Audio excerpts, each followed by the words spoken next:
저희 지역구 구민 여러분 손 들어보세요. 이렇게 제가 하려고 그랬는데 네. 정말 센스 만점이고 우리 박경미 의원님 여러모로 그러니까 저의 버금가는 투사가 되기 위해서 저 밑에 요 직전까지 따라오고 계셨거든요. 여당이 돼서 얼마나 다행인지 모르겠습니다. 우리 의원님께서는 오늘 많은 대중 앞에 오랜만에 쓰시는 거죠? 그렇죠. 사실상 모든 분들이 마찬가지실 것 같은데 저희 유세할 때 그죠? 맞아요. 유세할 때 유세 이후에는 처음인 것 그렇죠. 같은데요. 예, 이렇게 큰 회합은 처음인 것 같아요. 우리 박주민 의원님이랑 이재정 의원님도 서당캐 많이 출연하셨는데요. 서당캐에서는 이렇게 열심히 안 해요. 근데 관객만 있으면 눈빛이 달라져. 네? 왜 그러세요? 모르겠어요. 뭐 무대 체질. 그냥 무대 체질인 거지. 네. 특히 박주민 의원님은 오늘 옷도 좀 드라이도 좀 하신 것 같아요. 아니 그렇지 않아요. 사실은 네네. 오늘 짝꿍이 옷을 갈아입고 나가라는 거예요. 왜요? 빨래통에 이게 처박혀 있었어요. 이 옷들이. 내가 급해가지고 막 입고 나왔는데 네. 이제 큼큼한 냄새가 나고 있습니다 지금. 조금 있다가 박주민 의원님의 냄새를 맡을 수 있는 기회를 드릴게요. 한번 맡아보시고. 아니 지금 계속 거듭나기 위해서 노력하고 계시더라고요. 제가 얼마 전에 이발을 했거든요. 그래서 여름도 되고 해서 이발을 했더니 이발한 거 좋아 보인다고 본인도 머리를 까무신 것 같아요. 아니 곧 마련하신대요. 네, 곧 마련하신대요. 죄송합니다. 네. 이번에는 저희 당에 가장 든든해 보이는 분이죠. 지난번 미국 특사로서 우리 트럼프 대통령도 만나시고 온 생긴 것은 사실 중국의 시진핑 같이 생겼습니다. 네. 니하오마? 니하오? 네. 예, 우리 양천갑의 황희정승으로 알려진 황 의원님 모셨습니다.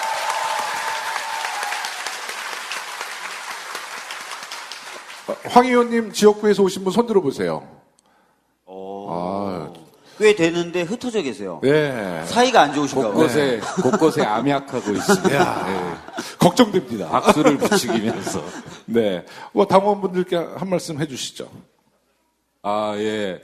제가 전에 국회의원 되기 전에 권리당원들 한번 강연을 한 적이 있습니다. 근데 저는 정당 생활을 한 지 꽤 오래됐는데, 이렇게 젊은 분들 중심으로 이렇게 자발적으로, 당원 행사에 참여하셔가지고 이렇게 하는 것을 한 20년 됐는데 처음 보는 것 같아요. 그래서, 정말 이제 정당 정치가 본격적으로 되겠구나. 그 다음에 정말 앞으로, 대한민국 정치가 많이 변하겠구나. 이런 생각을 거듭하고요. 정말 보기 좋습니다. 최고입니다. 말씀 참 잘하시죠? 네. 이제 한국말로 했으니까 중국말로도 시진핑. 니하오. 아니, 이게 제가 어느 행사에 갔는데, 거기는 이제 중국 관광객들이 좀 많이 오는 행사였어요. 끝나고, 이제 축사 끝나고 이제 나가려고 하는데 한 30명이 우르르 몰려오는 거예요. 그래서 왜 사진 찍는지 몰랐는데 알고 봤더니 제가 시진핑 닮았다고. 그러니까 중국 관광객은 명동에서 국가 주석을 만난 거예요. 그래서 이번에 이제 미국 특사 간 이유도 네. 기자들이 왜 그러냐 그래서 딱히 이렇게 대답할 게 없더라고요. 네. 그래서 미중 정상회담을 하면서 트럼프가 시진핑에 대해서 되게 호의적이더라. 그래서 네. 비슷하게 생긴 사람을 같이 보냈다. 네. 네. 지금부터 이제 다양한 이야기 좀 나눠보겠는데요. 저희가 공교롭게도 5명 모두가 초선 의원이잖아요. 근데 또 다른 공통점이 하나 있습니다. 혹시 아세요? 우리 5명의 공통점? 힌트. 지난 대선 때 우리 5명이 예, 약간 비슷했습니다만은, 네.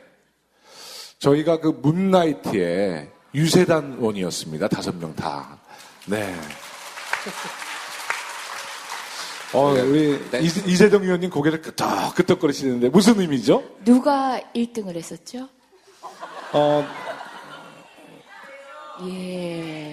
이재정. 근데 이거 아무것도 아닌 것 같은데요. 이 춤 얘기만 나오면 또 박경미 의원님이 또 굉장히 경쟁의식을 갖고 있어요. 그래서 제가 가운데 앉은 것 같아요. 네. 박경미 의원님은 주로 댄스를요, 공식화시켜서 거의 기계적으로 움직이세요. 근데 그때 2등 했던 이유는 표정 관리를 잘 못하셨어. 예. 예. 사실 이제 제가 이제 문나잇에서 이제 아깝게 1점 차이로 2등을 했는데요. 제가 아깝지는 않았어요. 꽤 큰 차이가 있었습니다. 그래도 그 정도면 간발 차이라고 맞습니다. 하는 겁니다. 예. 근데 제가 이재정 의원님 댄스를 보면 아까 저는 사실 약간 좀 머리로 생각을 해서 그냥 율동을 기억해서 재현하는 것 같고요. 아니, 저는 생각 없이 춤췄다는 얘기인가요? 아니요, 그게 아니라 이재정 의원님은 좀 가슴으로 이렇게 하시는 것 같아요. 그러니까 정말 몰입해서 정말 흥에 겨워서 이렇게 하시는 것 같아요. 그래서 칭찬인지 디스인지 지금 아니에요. 알쏭달쏭합니다. 급이 다르다고 제가 그래서 생각을 하고 그냥 완패 인정합니다. 사실 사회를 보는 김용호 의원님이 꼴찌하셨어요. 네. 그 얘기는 싹 빼놓고. 근데 제가 진짜 자존심 상한 거는 박주민 의원님이 6등했다는 거예요. 저는 제가 사실 6등할 줄 알았거든요. 근데 박주민 의원님도 전체 7명이었나요? 네, 7명이었습니다. 근데 승부분석 있으시더라고. 그날 저는 진짜 그때 또 지역구에서 많이들 응원하러 와주셨어요. 네. 허투루 할 수가 없더라고요. 그리고 그때 막 미키마우스 이렇게 막 그것도 준비해 주셨어요. 소품, 네. 지역구 분들이. 반짝이. 네, 그래서 맞아요. 정청래 의원님한테 물어봤어요. 그때 심사위원이 정청래 의원님이었잖아요. 왜 박주민 의원 6등 시켰냐 그랬더니 그 소품 때문에. 네. 그거 아니었으면 제가 7등. 원래 실력으로는 제가 6등이죠. 나 사실 되게 자존심 상해가지고 여러분들은 지금 잠을 못 잤어. 여러분들이 지금 꼴등과 그 바로 위 등수가 다투고 있는 모습을 지금 보고 계십니다. 이게 바로 새로운 대한민국의 모습입니다. 네. 꼴등도 말할 수 있다. 예, 우리 서울 유세 중에서 가장 기억에 남은 유세 있었습니까? 우리 이재정 의원님?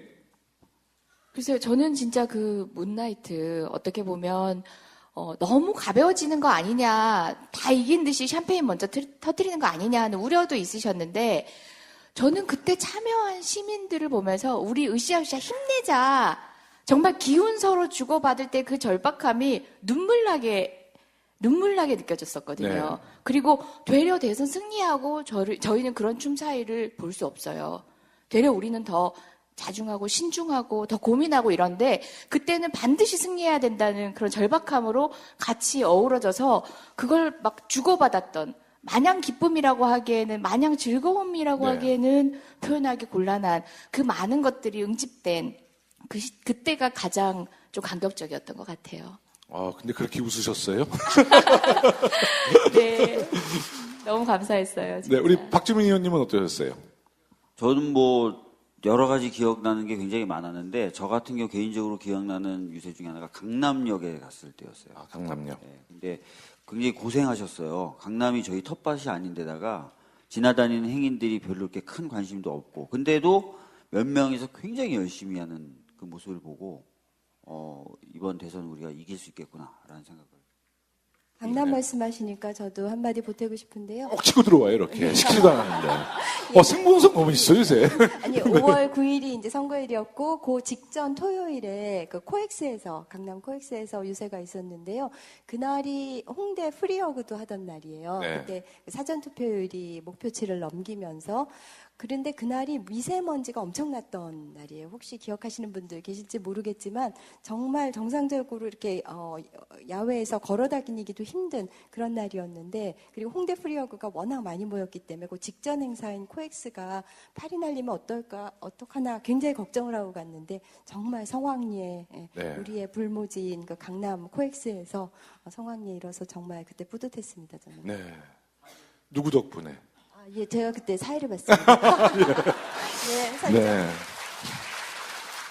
우리 황 의원님 양천구 제가 그 유세 기억합니다. 네. 네. 저희는 사실 다른 중심지, 부심지에서 한 유세들은 이제 많이 말씀하셨는데 저는 저희 지역구에서 우리 같은 그 당원들 또 지지자들과 우리 스스로 좀 기억을 남기자 이제 이런 이야기를 했었어요. 그래서 저희 지역에 가면 현대백화점이 있습니다. 그 현대백화점 앞에서 200명이 플래시몹 인피니티 노래에 맞춰서 우리 플래시몹을 우리가 며칠 준비해서 거기서 한번 전격적으로 하고 그걸 촬영 기록으로 가지고 있습니다. 그래서 우리 스스로도 되게 의미 있는 선거를 한번 만들고 우리 기억에 좀 평생 남는 그런 선거를 만들어 보자 해서 저희끼리 모여서 연습하고 이랬던 되게 재밌던 기억이 있습니다.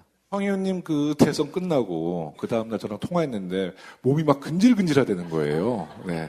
대선이 안 끝났으면 좋겠대. 너무 즐기셨어요. 맞죠? 그 인피니티 노래 너무 좋은 것 같아. 네.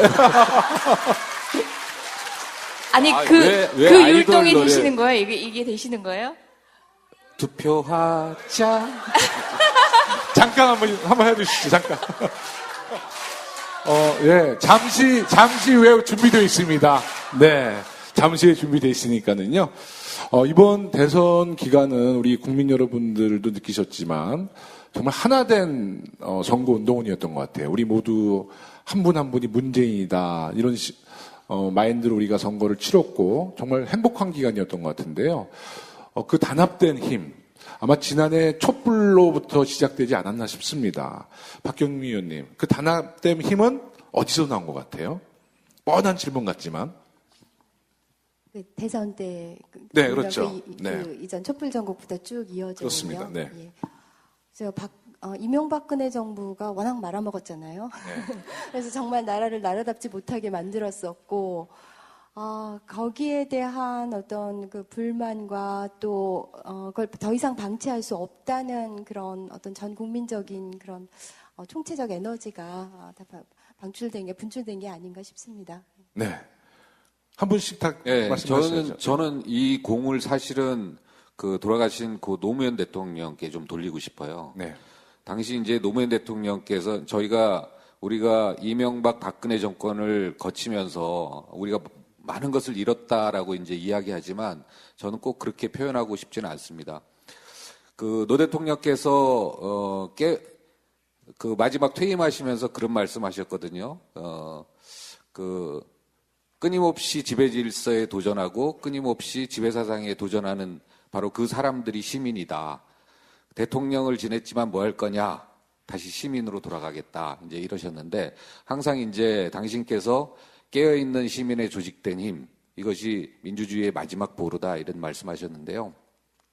이런 참여정부의 여러 가지 5년간의 학습과 노력들이 그동안 한 10여 년, 9년 동안 못된 정권한테 정권을 뺏겨서 많은 국민들이 어려움을 겪었지만 결국 그것을 다시 뒤집는 것은 결국 시민의 힘이었다. 이런 동력들이 끊임없이 남아 있었던 것은 바로 그때 그 노무현 대통령의 여러 가지 많은 노력들이 있지 않았나. 그런 것들이 시민들 곳곳에 숨겨져 있고 이런 것들이 매우 국가가 어렵고 힘들 때 바로 시민들이 나서서 할 수 있는 그런 광화문 광장 문화를 만들었다고 저는 생각합니다. 황 의원님은 마이크 한 잡으면 말씀 잘 안 하는데. 네. 아유, 정말 방송 체질이셔. 마이크 잡으면 말씀 너무 잘하시는 것 같아요. 스튜디오 체질. 네. 무대 체질은 아니고. 무대 체질은 네. 아니고. 이재정 의원님. 네. 예, 저는 우리나라 민주주의 얘기할 때 대부분 피 흘리지 않은 민주주의라고 얘기하거든요. 프랑스 혁명은 혁명을 기반으로 이루어졌는데 우리는 흡사 거저 얻은 것처럼 이야기하는데 처음 민주주의, 공화정 등등을 도입하는 데 있어서는 우리가 절차적으로 우리가 겪어야 됐을 역사 발전의 어떤 단계를 걸렀을지는 모르겠지만 저도 역사에는 사실은 분석에도 약하고 하지만 그렇지만 우리는 그 이후에 피를 흘린 여러 역사를 통해서 우리만의 민주주의를 체화시킨 것 같아요. 저는 보면서 느낀 게 뭐냐면 우리들은 기본적으로 피 자체가 체질이다. 그러니까 마당을 즐기던 잔치집 그 대갓집 큰 마당도 사람들로 다 채우고 그다음에 흥으로도 채우고 분노로도 채우고 이렇게 기본적으로 다른 사람과 연대하고 소통하고 이야기하던 그 체질적으로 그런 것들을 흥으로도 발전시키고 했던 2008년에 비록 성공하지 못했지만 그때도 잔치 유사한 광장의 경험을 우린 했었거든요. 우리는 집회 나가서 집회한다는 생각보다는 다른 사람과 소통하고 연대하면서 뭔가를 얻어오는 거였어요. 결과론적으로 이명박 대통령을 청와대에서 물리지 못했지만 뭔가 얻어오는 느낌들이 있었는데 그 결과의 마침표는 이번에 찍었던 것 같아요. 우리 국민은 민주주의가 체질이다. 소통하는 게 체질이고 개인적으로 분절돼 있다고 하지만 우리는 연대가 체질인 사람이다. 그리고 그 어떤 나라보다 이런 직접 민주주의, 집회 시위에 있어서는 저희 나라가 독보적이에요. 이거는 불법도 아니고 예외도 아니거든요. 집회 시위는 엄연히 대한민국 헌법이 보장하고 있는 국민의 정당한 의사표현 수단이에요. 그 부분에 있어서 직접 민주주의를 세계 최고로 이끌고 있는 나라가 바로 우리나라가 아닌가 그런 생각이 듭니다. 네, 고맙습니다. 박주민 의원님 부담 좀 되시겠어요? 네. 최대한 짧게 하려고요. 일단은 뭐 다 말씀하셨던 것처럼 시민들, 국민분들이 엄청 깨어 있으셨고 굉장히 또 전략적으로 잘 움직이셨죠. 정말 대단한 광경을 여러 차례 보여주셨는데 국민분들이 딱 분노하니까 새누리당이 2개로 쪼개지더라고요. 대단하다. 당이 2개로 쪼개지는 바위와 같은 보수 정당이. 네, 저 안 쪼개질 것 같은 당이 그냥 2개로 쫙 하고 쪼개지는 거예요. 그거부터 시작해서 굉장히 많은 모습들을 두고 집회 시위에서 굉장히 전략적으로 약간 폭력적인 장면이 연출될 것 같으면 자제시키고 막 그런 모습들을 보여주셨기 때문에 항상 감동했었고, 근데 그런 모습들을 저희 야당, 그 당시 야당, 그 당시 저희 더불어민주당을 비롯한 야당들이 잘 좀 받들려고 노력했었던 것 같아요. 그리고 그런 긴장감을 계속 가지면서 대선을 치렀던 것 같습니다. 네. 국민분들께 누가 되지 않기 위해서 열심히 해야 된다는 그런 긴장감.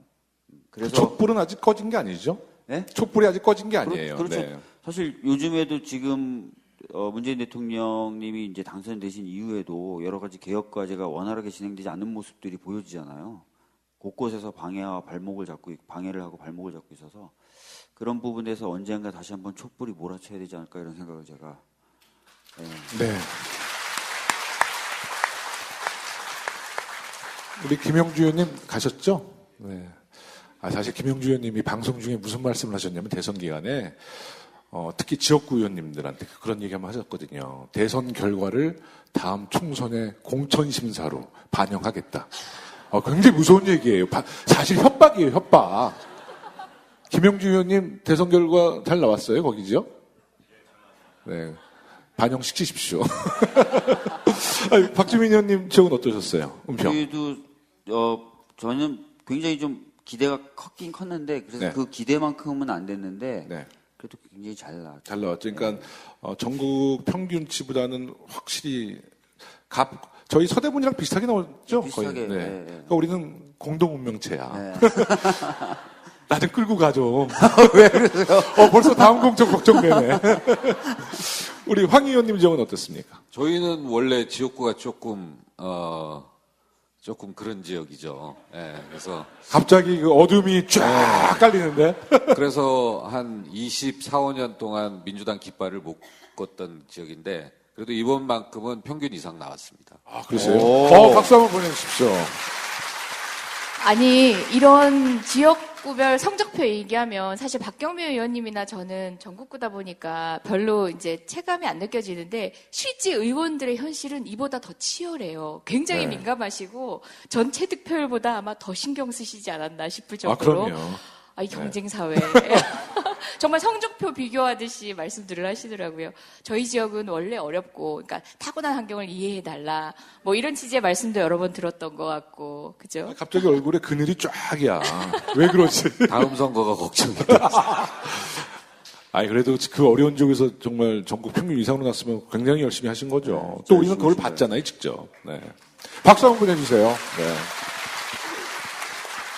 네, 분위기가 약간 좀 어둠이 있어서 다시 댄스 얘기를 한번 해야 될 것 같아요. 특히 두 분이 꼭 한번 모시고 싶었거든요. 그때 홍대에서 두 분의 뭐라 그럴까, 레이저. 정말. 근데 박경미 의원님은 경쟁 상대로 좀 생각하신 것 같은데 실제로 그 당시에 경제 상대로 생각하셨어요? 사실 뭐, 누가 제 경쟁 상대가 되겠습니까? 아니, 네. 저기 박경미 의원님을 거의 백댄서 취급하시더라고요. 아니, 그래도 뭐 노력하시는 모습은 보기 좋았습니다. 기꺼이 제가 배경이 되어드리겠습니다. 아니 원래 그 홍대 문나이트 이후에 인사동에서 또 한번 하기로 했잖아요. 그때 이제 강원도에서 한뿔 네, 산불 나서 산불 때문에, 우리가 이제 예, 취소했는데 취소를 했죠. 그때 박경미 의원님이 2차전을 준비하시느라고 정말 문재인 대통령 후보 선거운동도 안 나가고 집에서 춤 맞췄다는 거 아니야.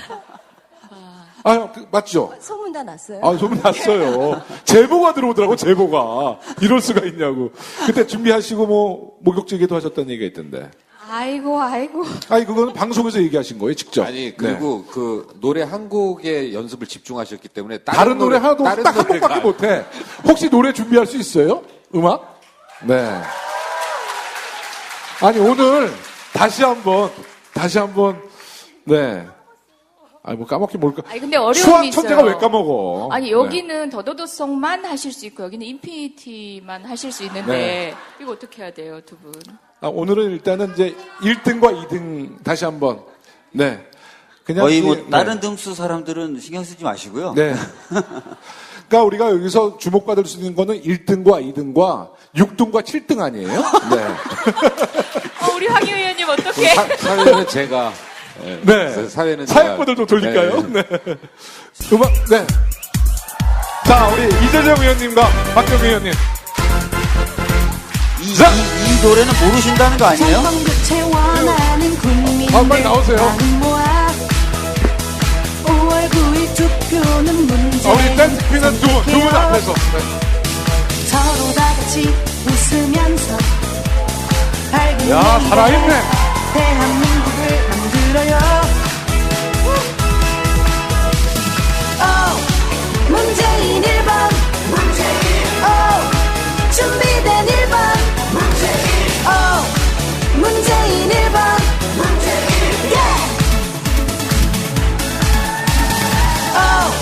문재인 1번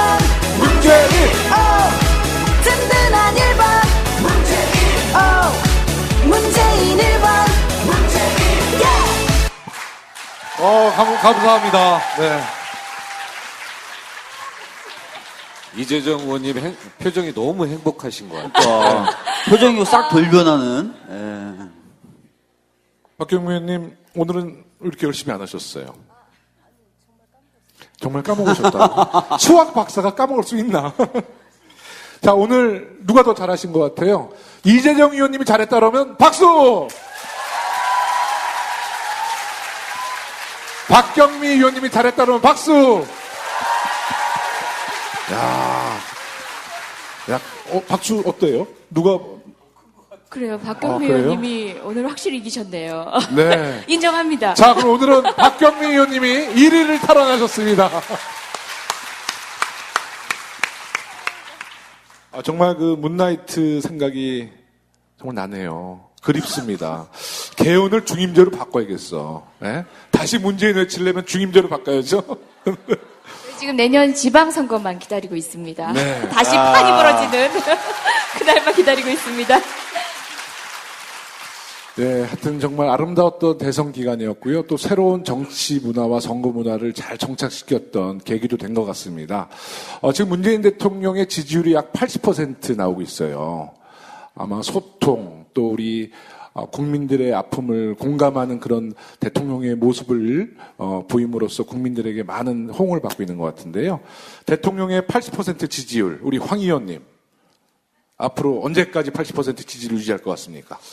보통 대통령, 그러니까 룰라 대통령이 퇴임 시 80% 넘었죠.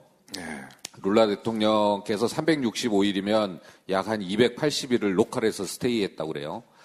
그래서 보면은 흔히 이제 우리 문재인 대통령 보면 대통령 하면 두 가지를 상상해 볼 수 있습니다. 하나는 부패, 하나는 무능입니다.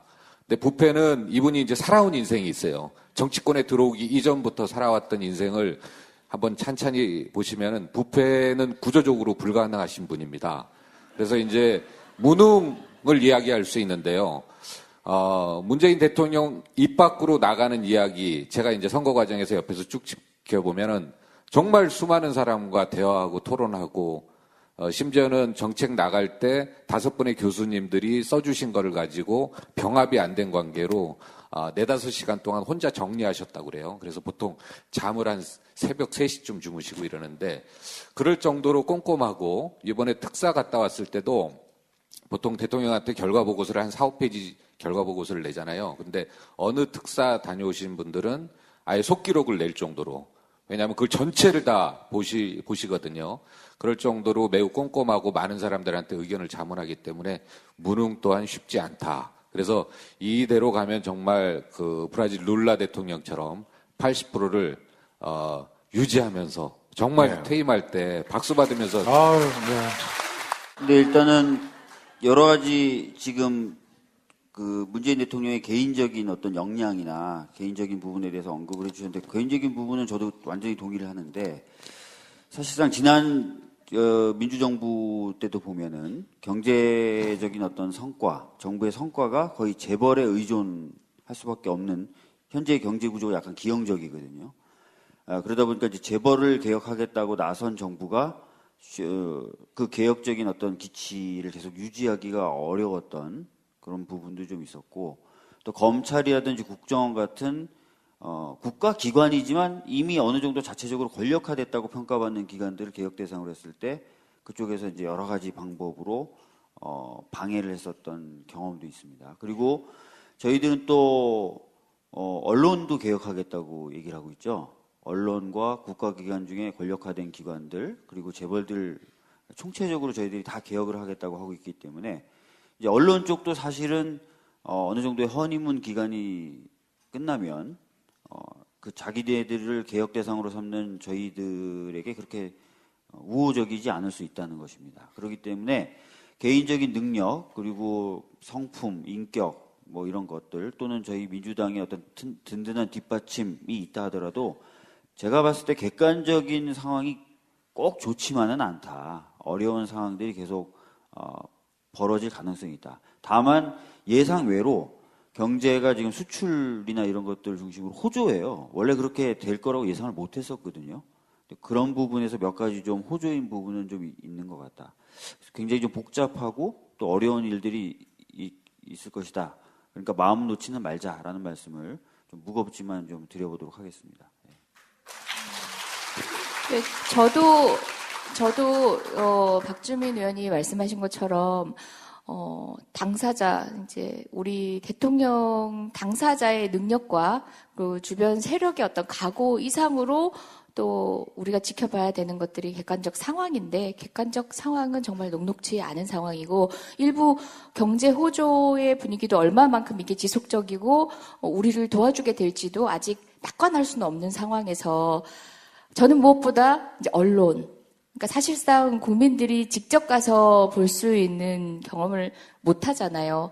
아무리 우리 우호적인 언론이든 아니든 간에 뉴스를 통해서 우리도 인지하게 되고 SNS가 발달했다고 할지라도 기본적으로 세상을 바라보는 시선은 언론에 의존할 수밖에 없는데 이 녹록치 않은 상황에서 80%의 지지율에서 불과 몇 프로만 빠져도 다른 문제가 있어서 또는 향후에도 계속 빠질 것 같은 전망으로 사람들을 이렇게 힘 빠지게 만드는 논조잖아요.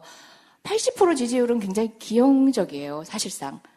이때까지 뭐 70%대의 김대중 대통령, 노무현 대통령 있으셨지만 기형적이고 정권이 계속 이제 집권을 함에 따라서는 뭐 왔다 갔다 할 거예요. 그 과정에서 지지율이 빠지는 건 당연한 거고 또 국회와의 갈등이라든지 여러 가지 예견되는 변수들도 있는데 그 사이에서 힘 빠지지 말아야 할 것들은 지지자인 것 같아요. 언론이 직접적으로 너무 상상할 수 없는 논조로 얘기를 하면은 우리가 힘이 더 날 수도 있는데 언론은 참 교묘해요. 그래서 지치게 만드는 방식으로 논점들을 막 늘어놓을 거예요. 우리조차도 지치게 만드는 방식으로. 그때도 우리는 문재인 대통령이 좋아서 또는 그 사람이 멋져서 뽑은 거기도 하지만 사실은 우리가 우리의 통치자를 뽑아놓은 거거든요. 내가 다스리고 있는 거예요. 그래서 나에 대한 믿음을 흐트리지 말고 뭐 서로 저 언론들이 얘기하는 저 방식으로 우리가 망가져 있다 생각하더라도 우리가 2017년 2016년 그해 겨울만큼 망가졌느냐 다시 시작하면 된다는 생각으로 우리만 중심을 놓치지 않으면 되지 않을까. 그리고 너무 지나치게 낙관적이고 기대하면서 사소한 것에 실망하고 그러지 않으실 수는 있을 것 같아요. 그렇죠? 그건 각오 다 해보신 것 같고 저는 우리가 그 최악의 순간에 일어섰던 오늘을 기억하면서 놓치지 말았으면 좋겠다. 그 말씀을 다시 한번 공유하고 싶어요. 네, 저도 한마디 보태겠습니다. 이제 참여정부 때를 생각해보면 참 높은 지지율로 시작을 했지만 그 메이저 언론들 조중동이 막 때려대니까 그때는 사실 메이저 언론들이 어떤 논조를 잡으면은 그냥 대부분 국민들이 그게 거의 유일한 그런 어떤 뉴스의 원천이었기 때문에 그걸 따라갈 수밖에 없었잖아요. 그런데 이제 지금은 물론 SNS에 너무 제가 낙관론을 펴는 것은 아니고요. 좀 자발적으로 뭐 여러 가지 그런 뭐 트위터나 페북이나 이런 걸 통해서 정말 또 진실들을 알릴 수 있고, 그래서 그런 주류 언론에 대응하는 우리들의 또 어떤 언론 매체들을 각각 갖고 있기 때문에 어느 정도 보완제는 되지 않을까 이런 생각해보고, 우리 당 지지율도 한번 같이 생각해보면 어떨까요? 네, 당 지지율도 지금 50%가 50%를 좀 넘었죠. 참여하고 있는데요. 네. 사실 이제 그것도 기형적으로 높은 지지율이기는 하고, 사실 저희는 이제 뭐 내려가는 길만 남았다 이런 정도의 심정으로 물론 유지는 시켜야 되지만은 지금이 가장 정말 호황이다라고 그렇게 좀 경각심은 계속 가지고 있고요. 그런데 지금 자유한국당이나 바른정당, 국민의당 다 10% 밑에서 올망졸망하게 한 자릿수로 있잖아요. 그분들이 좀 그 지지율을 보고 각성했으면 하는 생각을 해요. 지금 정말 새 정부 출범하고 힘차게 도약해야 되는 시기에 그 발목 잡기 하고 있으니까는 지금 한 자릿수에 정체되어 있는 거잖아요. 국민들이 그 지지율로서 의사표현을 하고 계시는 거거든요. 그다음에 민주당 지지율이 50% 넘는 거, 이것이 다 국민들이 보내는 무언의 항의라고 생각을 해요. 그 현재 야당들에 대한. 저는 좀 이런 생각도 합니다. 대통령에 대한 지지율이나 당 지지율이 예상보다 높게 나오고 있는 건 사실이거든요. 그리고 이게 유지된다는 건 굉장히 어려운 건 사실이에요. 근데 제가 가끔 우리나라 축구 선수들을 보면서 안타까웠던 게 있어요. 우리나라 축구 선수들 유럽에 나가서 시즌에 한 20골 정도 넣으면 대단하다 그래요. 근데 호날두 같은 선수들이 시즌 내에 몇 골 넣는지 아십니까? 7, 80골씩 넣어요. 그러니까 근데 이제 20골씩 넣으면서 우리는 만족을 하는 거죠. 야, 저것도 너무 힘들어, 너무 잘했어. 근데 실제로 7, 80골씩 넣는 선수들도 있거든요. 그러니까 높긴 높고 이게 계속 유지되기 어렵다는 건 알지만 해볼 수도 있지 않을까? 이런 생각도 좀 들고요. 네. 그래서 우리 스스로 먼저부터 이제 이거는 좀 이렇게 하는 것보다는 좀 해볼 수 있다라고 생각해봤으면 좋겠고, 그리고 또 하나, 언론이 저도 많이 걱정이 되는데, 정치하고 국민이 분리돼서 거리가 멀어지면 멀어질수록요, 언론이 할 수 있는 역할이 많아져요. 이렇게 붙어 있으면 정보가 바로 전달이 되면 중간에 껴서 그 전달되는 정보의 양이나 종류를 통제한다든지 또는 일부 사실만 전달한다든지 할 수가 없어요. 붙어 있으면. 근데 정치하고 국민이 점점 떨어져 있으면 이 사이에 언론이 놀 공간이 점점 커지거든요. 저는 그래서 실천적으로 이렇게 얼굴 뵙고 저희 국회의원들이나 이런 사람들이 계속 얘기하고 설명드리고 하는 일들도 좀 더 자주 있었으면 좋겠어요. 관객을 보고 싶은 거지, 뭐. 네? 관객을 직접 만나서. 네, 아니, 그래서 전국적으로도, 예를 들어서 이번에 저는 대통령 추경 연설 들어보셨어요? 시정연설? 너무 구체적이고 너무 좋죠? 그런 거를 국회의원들이 그냥 지역에 내려가서 네. 하나하나 설명을 해주는 거예요. 좋습니다. 계속 네. 그런 작업을 하면은 어떨까 싶어요. 네. 근데 이제 보면은 저희가 이제 87년에 이것을 보면은 광화문 광장의 그런 촛불 전국, 저는 이게 결코 이번 대선에 문재인 대통령이 당선된 것으로 결국 끝난 게 아니다.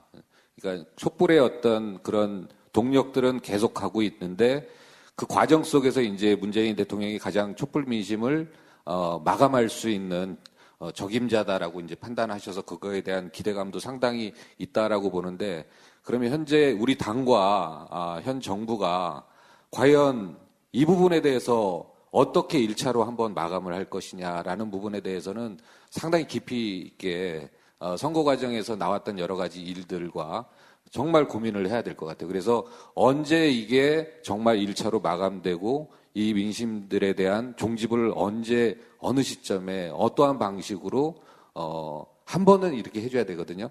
그래서 이런 부분들에 대해서 정말 당원들도 그렇고 정부도 그렇고 어떻게 이걸 담아낼까라는 부분에 대해서는 정말 고민을 많이 해야 될 것 같습니다. 네. 하여튼 국가에는 이제 국민이 주인이고요. 우리 더불어민주당은 여기 계신 당원분들이 주인이십니다. 우리 더불어민주당 정부가 성공하고 우리 문재인 대통령이 성공하려면 우리 당원 여러분들이 당을 지켜주셔야 되고 우리 대통령을 지켜주셔야 되는데 지켜줄 수 있으시죠? 네, 고맙습니다. 방금 좀 2시에 우리 문재인 대통령께서 우리 강경화 외교부 장관 이제 임명했거든요. 네.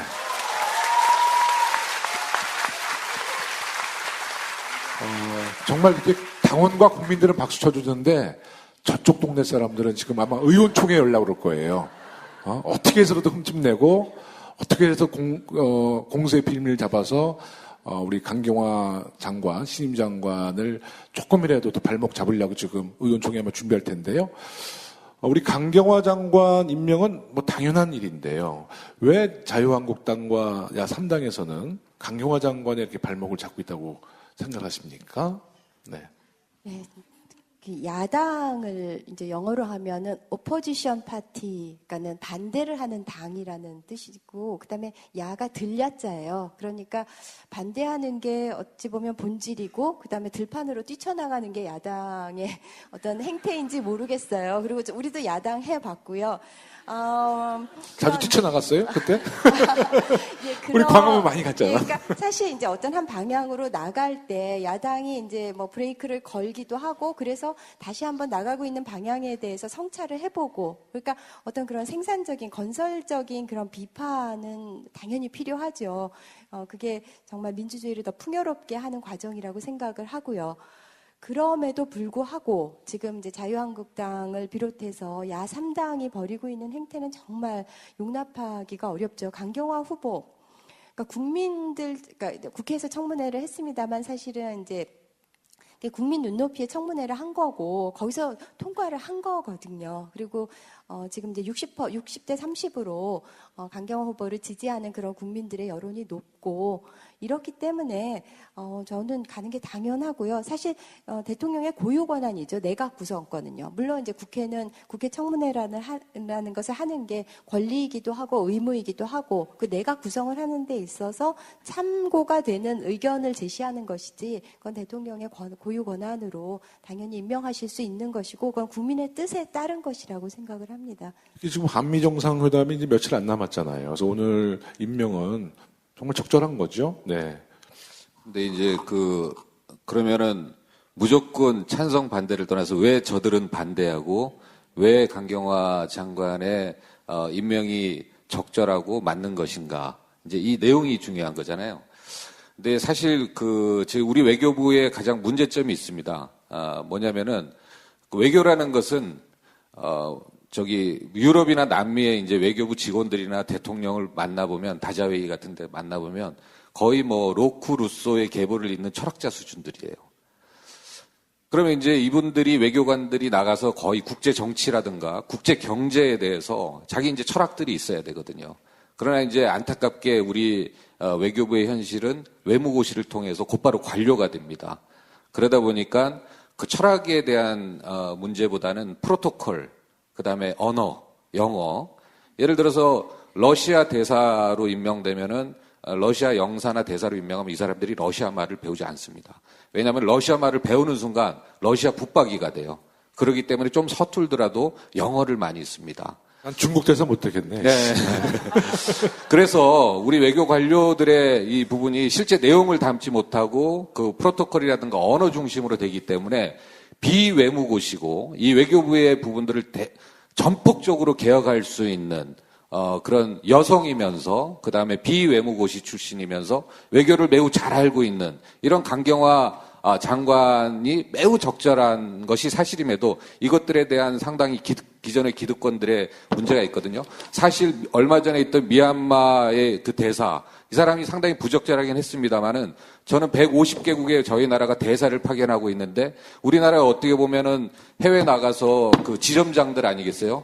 이분들은 아무 생각 없는 그냥 외교부 관료들을 전부 다 파견해가지고 아무런 철학도 없는데 그 나라에 맞는 우리나라 외교관이 그 나라에 가서 정말 우리 외교를 펼치고 우리의 국익을 찾아올 수 있는 가장 그 나라의 해박한 전문가와 철학이 담긴 이 사람을 골라서 보내야 되는데 저희는 그렇지 않습니다. 그래서 이 부분에 있어서 가장 개혁적인 적임자가 강경화 장관이다. 그래서 매우 잘한 일입니다, 이거는. 네. 아니, 저희가 계속 그 여성들만이 아니라 국민들이 분노했던 것도 강경화가 여성이기 때문에 막아 나선 그 야당의 행태들에 대해서 공분을 했잖아요. 여자니까 더더욱 돼야 된다. 이 말도 아니었어요. 물론 어포머티브 액션이라고 해서 여성 이렇게 소수자들에게 강제로라도 기회를 주도록 하는 제도가 우리 곳곳에 있습니다. 그리고 그런 철학도 국민이 모두 공감하고 있긴 합니다. 근데 강경화 후보자 같은 경우는 그를 능가합니다. 조금 다소 부족하지만 여성을 하자가 아니라 이미 국제적으로 검증이 끝났고 모든 전문가들이 뭐 어느 정부 가리지 않고 전직 외교부 장관들이 다 동의하지 않았어요. 그것보다 그간의 외교 무능이 상처 줬던 우리 위안부 할머니들이 다 동의를 했던 그런 인물이에요. 근데 유독 여성에 대해서만 더 엄격한 도덕적 잣대와 특히 전문성, 그때 청문회장에서 전문성을 지적하는 그 야당의 의원들의 발언을 보면요. 굉장히 모욕적이었어요. 여성이니까 전문성이 없을 것처럼 얘기해요. 외교 영역은 남성의 영역이 당연한 것처럼 얘기를 해요. 그 인식 자체가 비판의 대상이 되었던 거예요. 심지어 뭐 얼굴 마담이다라는 얘기했고요. 뭐 평상시 뭐 여객선 실제로 그런 발언을 했어요? 예. 그다음에 여객선 운전은 몰라도 전시의 항공모함은 모를 수 없다. 이런 국민의당의 뭐 원내대표님께서 그런 말을 하셨고, 이거는 여성 자체에 대한 명백한 모욕적 발언이고 혐오적 발언인 거죠. 거기에 우리 우리가 당에 함께 공분했던 계시다가 거죠. 가신 어떤 여성 네. 의원님이 외교는 남자가 해야 된다 막 이렇게. 그러니까요. 누가 그랬다고요? 누가? 우리 당에 있던 사람이? 예. 어휴. 그래서 가셨어요. 가셨는데, 아니 뭐, 귀한 정치적 자원인지 모르겠지만, 그분이 그 말씀은 같은 여성 의원으로서 정말 부적절하시고, 저도 그 말도 정말 우리 스스로 모욕하는 말이었어요. 정말 반성하셔야 되는데, 타이밍을 놓쳐서 저희가 지적은 못했습니다만은, 그렇게 몰아치던 강경화 후보자에 대한 공세를 보면서, 우리 여성 정치인이 감당해야 되는 앞으로의 장애들도 많이 느꼈거든요. 그렇지 않아요, 박경미 후보님? 제가 우리 비례대표 후보자 때부터 항상 같은 방송을 이렇게 다녀서 박경미 의원님만 보면 박경미 후보님 이게 버릇이 됐어요. 정말 우리 여성 정치인 스스로가 감당해야 될 나의 미래를 보는 것 같았어요. 그리고 저는 우리 야당 하는데 야당 된 지 얼마 안 돼서 참 못하는 것들이 많아요. 그게 뭐냐면 그분들이 그 본회의장에서 이렇게 피켓팅을 이렇게 하면서 붙이고 있는데 안 보여요. 활자를 잘못하신 것 같아 이런 얘기 했잖아요. 뿐만 아니라 좀 달라. 상임위원들이 이렇게 앉아있는 상임위원회에 피켓을 붙이는데도 우리는 우리가 갖고 가서 막 이렇게 막 결연한 의지로 막 붙이고 그 자체가 사진이 되기도 하는데 보좌진이 딱 일괄로 붙여주시더라고요. 뭔가 달라도 확실히 달라요. 근데 저는 가장 다른 게 뭐냐면 저희가 야당일 때 무조건 반대했다? 아니요. 우리도 야당 해봐서 니들이 그럴 수 있는 건 아는데 라는 말을 최근에 저희 의원님들이 많이 쓰시는데 다른 게 있어요. 우리 제일 무서워한 건 국민 의사였어요. 국민 여론이 안 따라주면 우리 못했어요. 그럴 때는 마구잡이로 안 나섰어요. 무조건 반대하고 나선 야당 아니었거든요. 근데 저분들은 무조건 반대하고 있는 거예요. 제가 더 웃긴 얘기 해줄까요? 저희 상임위에서 있었던 얘기인데 야당 의원님이 세 분이 그런 얘기 하셨어. 자기는 그 컴퓨터 앞에 그게 붙은 줄 몰랐대. 누가 붙인 거예요? 보좌관이 붙인 거예요? 그렇지. 이제 자기는 붙었는지 몰랐다는 거예요. 저도 재밌는 얘기 하나 하면, 아까 모욕적인 얘기를 한다는데, 저희 김희수 재판관 그 청문회 때도 그 얘기가 나왔어요. 김희수 재판관님 입으로. 모욕적인 말씀을 하신다. 민주당을 추종한다는 말은 모욕적인 말. 그렇게 모욕적인 말을 정말 많이 하더라고요.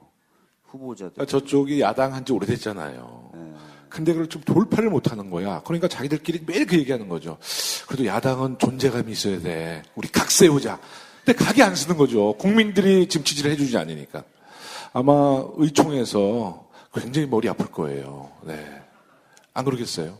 네. 우리 이제 야당이 오늘 이제 강경화 장관 이제 임명했고 아마 월요일부터는 의사 일정을 보이콧할 가능성이 높죠. 지금 뭐 보이콧 한다고 아마 공공연하게 얘기하고 있기 때문에 실제로 그렇게 될 것 같고, 그러면 이제 나머지 장관들의 인사청문회가 27일, 28일로 예정이 돼 있단 말이에요. 그 부분이 어떻게 될지가 또 하나의 관건이고, 김희수 재판관 문제, 추경 문제를 추경 문제도 마찬가지고요. 그 다음에 정부조직법 문제, 이런 것들이 지금 걸려 있어서 어떻게든 좀 또 대화는 또 하긴 해야 돼요, 이 상황에서. 추경. 아니 근데 대화를 하고 싶은데 안 만나주잖아요 지금. 어떻게 해요? 저는 이때 뒷심이 돼주는 게 바로 국민 여론이에요. 버티고 계셔 주셔야 돼요. 예. 이렇게 얘기하면 되게 도덕 교과서적인 얘기라고 생각하는지 모르겠지만 이건 구체적 권력이에요. 우리 막연한 권력이 아니라 구체적 권력이 돼서 정말 당을 갈라버리는 거. 이게 바다를 가르는 기적. 우리 당을 갈라버리는 기적 봤잖아요. 국민 여론이 그런 거예요. 지켜보고 계속 감시하면 해내요. 그게 물리적인 어떤 변화로 나타나거든요. 저희 향후 어쨌든 협치라는 이름으로 강요될 거예요. 우리의 양보가 강요되지만 협치라는 게 1+1 해가지고 2로 나누는 거 아니잖아요. 지금 국민적 동의가 거의 뭐 80%를 넘어가는 정권의 초반 정책에 대해서는 협치는 야당이 요구한 거예요. 야당 보고 협치하라는 거예요. 여당 보고 양보해서 협치하라는 얘기는 국민 보고 양보하라는 얘기예요. 당신의 표심을 거두라는 얘기예요. 그런 방식의 협치 주장에 대해서는 단호하게 대처를 해야 된다고 보고요. 예. 여러분들께서 도와주셔야 돼요. 예. 네, 정말 그렇습니다. 그 강경화 장관을 임명할 수 있었던 것도 그 어떤 여론조사 결과나 여러분들의 지지였거든요. 근데 지금 그 강경화 후보의 임명이나 이것은 이제 이후에 이루어질 인사청문회, 그리고 추경, 정부조직법, 그다음에 김희수 재판관 헌재 소장님의 임명, 이런 거랑 이제 다 엮고 있거든요. 근데 정말 추경 같은 경우 작년에 이제 그 세제 잉여금이 있고, 그다음에 지금 정말 발빠르게 치고 가야 되는, 정말 일자리 만들면서 정말 그 경제를 좀 부흥시킬 그런 정말 굉장히 중요한 시기인데 이때를 정말 실기하면은 참 어려워지죠. 그러니까 정말 시급한 그런 추경인데 이제 그 이전에 인사 문제를 빌미로 해가지고 지금 이제 추경도 발목을 잡고 있는데요. 여기에 대해서도 여러분들이 힘을 실어 주셔야 됩니다. 그래야지 이제 여러분들의 지지를 얻고 그거를 추진해 나갈 동력을 얻을 수 있습니다. 여러분들의 지지. 힘 실어주세요. 네. 그다음에 이번 추경 예산안을 자세히 들여다보면 과거에는 보통 이렇게 의원들이 자기 지역에 이렇게 좀 돈 가져가고 이런 것들이 대부분이었어요. 근데 이번 추경을 보면 저희 당뿐 아니라 다른 야당에 있는 대통령 후보들이 다 이렇게 공통 공약이에요. 그래서 모든 당이, 모든 후보가 주장했던 부분들을 담아서 반영한 게 이번 추경이거든요. 근데 이것을 반대하는 거는 이걸 또 볼모로 잡는다는 것은 또 말이 안 되는 거죠. 다음 주 한 주가 참 바쁘기도 하고 했고, 네. 협치의 정치를 우리는 대통령뿐만 아니라 우리 당에서 계속 추진할 텐데, 이제 자유한국당이 그것에 응해줄지, 그게 문제인 것 같아요. 아까 뭐 다 말씀하셨지만 국민분들의 높은 지지와 성원이 있다면 충분히 가능한 문제라고 보여지고요. 네. 저도 아까 말씀드렸지만 당조차도 쪼개는 국민분들이신데 한 번 더 쪼갤까? 7%짜리 8%짜리를 3.5로 한번 만들어주세요. 3.5로 3.5. 그냥 네. 그러니까 바위 같은 보수 정당을 한번 쪼갰는데 이제 모래로 만들어주세요. 네. 저 추경 얘기 잠시 해야 될 것 같은데 조금만 하나만 더 거들고 싶은 게 저쪽에서 자꾸 오도하는 내용들이 있어가지고 일자리 추경이라고 하는데 뭐 한시적 일자리고 막 이런 얘기 하거든요. 작년 이맘때 저희 추경 결국은 해줬어요. 어떻게 보면 야당으로서 우리가 찝찝한 부분도 있었어요. 해운과 관련된 여러 가지 것들, 우리 서별관 회의 통해가지고 제대로 규명도 안 됐는데 또 뭐 뭉텅이 돈을 달라는데 저희 그냥 결국은 동의를 해줬어요. 그 당시에도 일자리 추경이라고 얘기했거든요. 그거 하면 일자리 늘어난다 그랬어요. 아무 효과 없었잖아요. 그렇게 급하게 돈 집어넣는다 하면서. 그때 했던 청년 일자리가 뭐였는 줄 알아요? 놀이공원 같은 거 문화시설 일요일도 개방하게 하는데 아르바이트생 쓰는 일자리였어요. 그게 양질이냐고요. 근데 우리 일자리는 뭔지 알아요? 공공서비스 일자리예요. 소방공무원, 경찰공무원, 방역공무원, 그리고 노인분들. 그런 방식으로 해서 일자리 자체가 여러 가지 함의를 갖고 있는 일자리들이거든요. 그게 어떻게 휴일 아르바이트 일자리하고 같겠어요. 그런데도 저희도 야당으로 해서 역할을 다 못하고 추경 통과시켰거든요. 정말 비교가 불가합니다. 너희도 야당 때 그랬어, 뭐 여당 때 우리도 그랬어 라고 등가할 수 있는 내용이 아니라는 거 찬찬히 뜯어보시고 비판하는 것도 중요할 것 같아요. 네. 네, 그저께는 굉장히 안타까운 소식이 있었습니다. 우리 안경환 법무부 장관께서 후보가 이제 자진 사퇴를 했죠. 뭐 잘 아시다시피 인수위 과정이 너무 짧았고요. 사실 우리 정부에서도 청와대에서도 검증이 약간 부족했었던 면도 있습니다. 하지만 우리 안 후보께서 정말 너무나 빨리 용단을 내려주셔서 정말 또 많은 국민들은 또 그렇게 용단 내려주신 안 후보에 대해서 안 후보께서 용단 내릴 때 이런 말씀하셨잖아요. 나를 밟고라도 우리 개혁을 우리 검찰 개혁 꼭 해달라 이런 당부의 말씀드렸는데요. 그 이후에 지금 야당에서는 우리 조국 민정수석에 대해서 계속 문제 제기를 하고 있거든요. 아무래도 그 검찰이라는 그 거대한 조직, 정말 무소불위의 그 조직에서 앞으로의 많은 저항을 할 것 같아요. 그래서 우리 조국 민정수석에 대한 문제 제기, 지금 뭐 국회까지 불러서 따지겠다고 야당에서 하고 있는데요. 우리 두 분은 법률가시니까 박주민 의원님, 조국을 건드린다 어떻게 하시겠어요? 나의 조국. 네?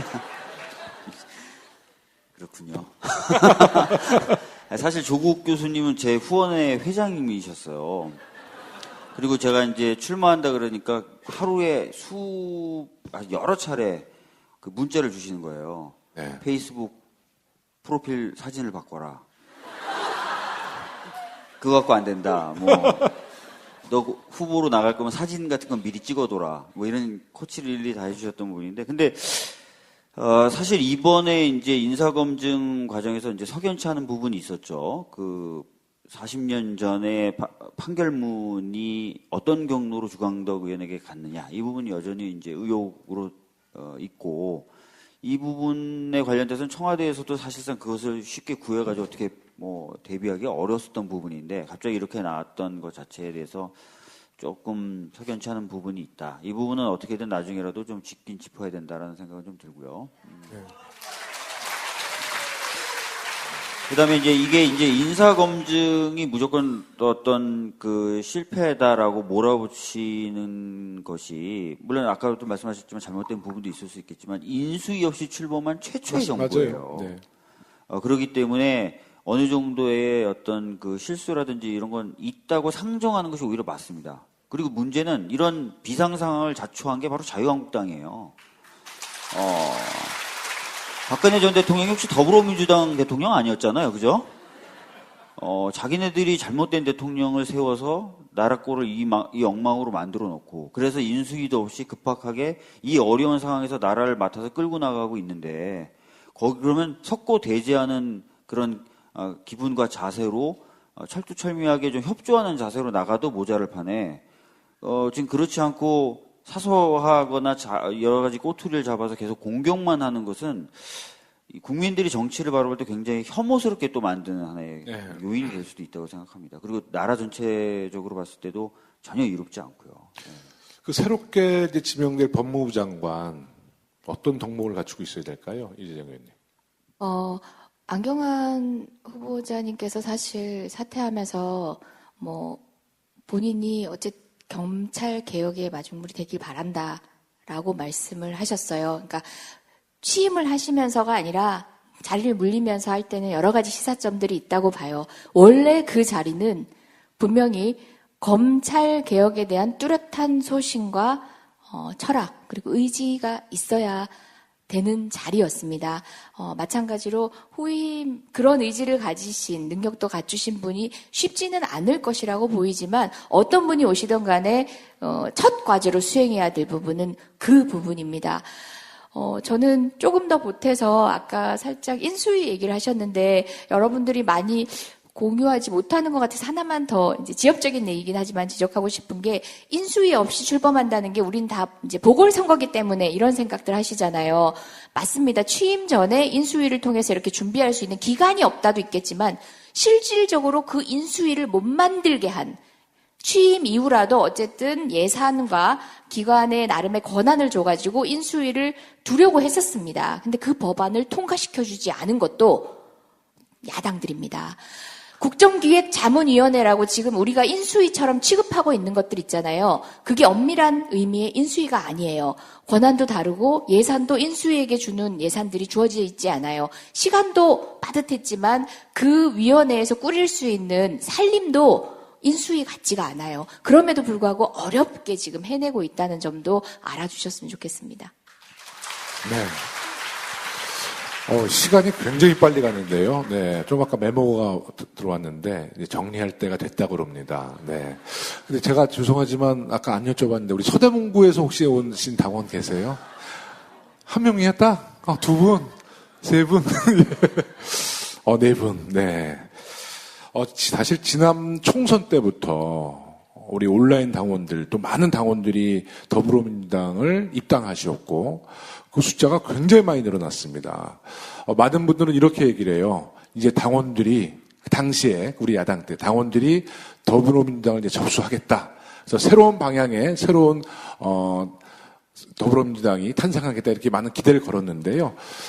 지금도 우리 대선 기간에 우리 참 많은 당원분들 권리당원으로 지금 입당해 주셨거든요. 예전과 좀 달라요. 예전에는 지역위원장과 그 지역의 시구위원분들이 주로 지인을 통해서 당원들을 많이 입당시켰는데 이제는 자발적인 당원들이 많거든요. 우리 황 의원님 양천도 그런가요? 자발적으로 네. 입당하신 분들이 많아요? 네, 최근에 엄청나게 많아졌고요. 전에 보면 이제 독일에 한번 연수를 간 적이 있는데. 당원분들이랑? 아니요, 저 혼자. 혼자? 깜짝 놀랐네. 그런데 독일 국민 한 80~90%가 전부 다 정당에 가입했더라고요. 공무원도 포함해서. 그래서 이제 정당 정치에 매우 큰 희망을 걸고 있습니다. 정당 정치가 잘 된다는 것은 많은 사람들이 정치에 관심을 가지고 참여한다는 바로 그 뜻이기 때문에 바로 오늘 이런 자리 정말 대한민국의 미래가 매우 밝은 것 같아서 너무 기분이 좋습니다. 네. 자, 우리 이제 마무리하는 시간인데요. 우리 박경미 의원님부터 마무리 발언 해주시기 바라겠습니다. 네, 아까 처음에 이제 저보고 언제 입당했느냐고 말씀하셔서 제가 작년 4월이라고 조금 민망해하면서 말씀을 드렸는데요. 사실 우리나라에서 그 공무원들은 그 정당 활동을 할 수가 없잖아요. 그러니까 교사들을 못하고 이제 국립대도 그렇고요. 저는 이제 사립대에 있었지만 사실 교수들은 그렇게 정당 활동하는 경우들이 별로 없어요. 그리고 왠지 좀 그런 정치적인 중립에 있어야지 그게 좀 미덕인 것 같이 이렇게 생각되는 그런 좀 관념들도 있고요. 근데 사실 그 독일에도 말씀하셨다시피 정치 선진국들은 청소년 시기부터 자기가 그 정당을 선택을 하고 그 정치 노선을 따라가면서 후원금도 내고 또 그 정치 활동을 굉장히 적극적으로 하잖아요. 그것이 일종의 시민 교육이고 그렇습니다. 그래서 여러분들 굉장히 좋은 선택을 하셨고요. 굉장히 그 어떤 선진적인 그런 결정을 하셨다고 생각을 합니다. 제가 오늘 좀 전에 광화문 1번가를 가봤거든요. 그러니까 문재인 1번가 대선 기간에 있었고 지금은 이제 여러 가지 그 정책적인 제안을 받는 그런 오픈 공간을 플랫폼을 마련을 하고 있는데 온라인을 통해서 또 그 세종문화회관 옆에 있는 그 직접 그 창구를 통해서 2주 동안 5만 건 정도의 정책 제안이 들어왔다고 해요.